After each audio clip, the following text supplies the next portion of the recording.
در مورد فتوشاپ یک معلومات بدین؟ تو فتوشاپ یک برنامه بسیار مهم و ارزشمند میباشه. تمام کسایی که از گرافیک دیزاین کار میکنن حتما از استفاده میکنن که این توسط یک کمپانی به نام ادوب ساخته شده است و به خاطر کارهای پیشرفته از استفاده میکنن، مثلا ادیت عکس، ویدیو و همچنین نقاشی های دیجیتال. و از جمله ویژگی های دیگه بود که کارکردش به شکل بسیار پیشرفته بود که یعنی شکل پیشرفته عکس های ما را ادیت میکرد و همچنین بری از لایه ها استفاده میکردیم و همچنین میتونید فرمت های مختلف در مورد تصویر ما یا عکس ما ادیت کنه و همچنین رنگ از رو که بخوایم میتونیم تغییر بدیم و کاربرد زیان بیشتر. شما برای ما در مورد ادوب الستریتور معلومات بدین؟ بسم الله الرحمن الرحیم. ادوب الستریتور نرم‌افزار پیشرفته که بیشتر برای طراحی گرافیک و تصویرسازی ویترین استفاده میشه.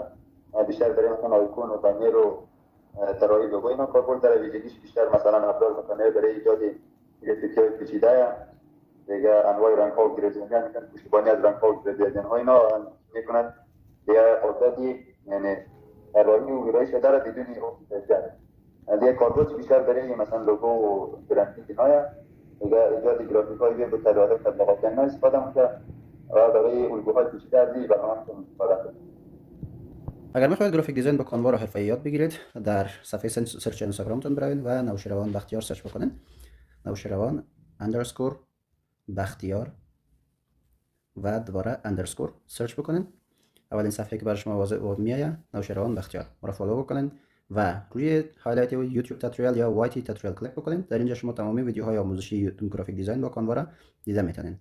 و اگر میخواستین با ما به تماس شوید، راه ارتباطی ما را در اینجا نوشته است و با یک صفحه هم نوشته است، هم فیسبوک و هم واتساپ.